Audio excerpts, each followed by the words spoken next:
కృష్ణపక్ష షష్ఠి రోజు జన్మించిన వాళ్ళు, కృష్ణపక్ష షష్ఠి రోజు జన్మించిన వాళ్ళకు, అదేవిధంగా కృష్ణపక్ష త్రయోదశి, సప్తమి, దశమి తిథుల్లో కృష్ణపక్ష షష్ఠి, కృష్ణపక్ష త్రయోదశి, సప్తమి, దశమి ఈ తిథుల్లో జన్మించిన వాళ్లకు పిల్లలు పుట్టడం చాలా కష్టం. ఒకవేళ పుట్టిన వాళ్ళ వల్ల చాలా కష్టాలు ఉంటాయి, అవమానాలు ఉంటాయి.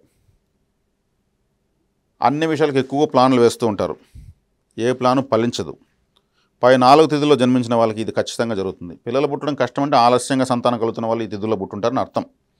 ఒకవేళ పిల్లలు పుట్టినా ఆ పిల్లల వల్ల సమస్యలు, ఎందుకంటే వాళ్ళు చేసేటువంటి అల్లరి చిల్లర పనులు, వాళ్ళు తెచ్చేటువంటి తంటాలు, వాళ్ళ వల్ల వచ్చేటువంటి అవమానాలు ఎంతోమంది భరిస్తూ ఉంటారు. ఈరోజు పిల్లల వల్ల తల్లిదండ్రులు పరువు పోగొట్టుకున్న తల్లిదండ్రులు ఉన్నారు ఇప్పుడు ఎంతోమంది. పిల్లలు చేసేటువంటి బయట ఆకతాయి పనులకు అటువంటి వాళ్ళంతా కూడా ఈ విధంగా పై 4 తిథుల్లో పుట్టిన వాళ్ళకి ఉండేదానికి అవకాశం ఎక్కువగా ఉంటుంది.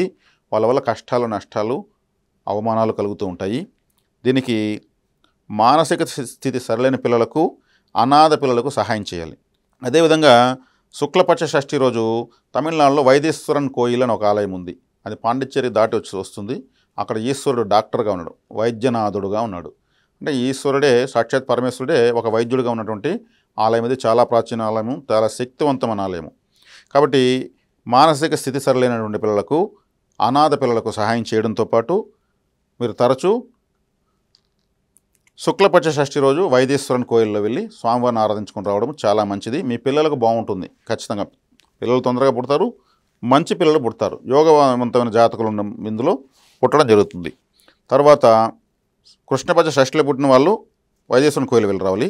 కృష్ణపక్ష త్రయోదశిలో జన్మించిన వాళ్ళు, కృష్ణపక్ష త్రయోదశిలో జన్మించిన వాళ్ళు శుక్లపక్ష త్రయోదశి రోజు ప్రాచీన శివాలయానికి వెళ్ళి రావాలి. మీరు అది కూడా వైదీశ్వరన్ కోయిలు ప్రాచీన శివాలయం, మీకు దగ్గరలో ఏదైనా ప్రాచీన శివాలయం కూడా వెళ్ళి రావచ్చు. అదేవిధంగా శుక్లపక్ష సప్తమిలో జన్మించిన వాళ్ళు కృష్ణపక్ష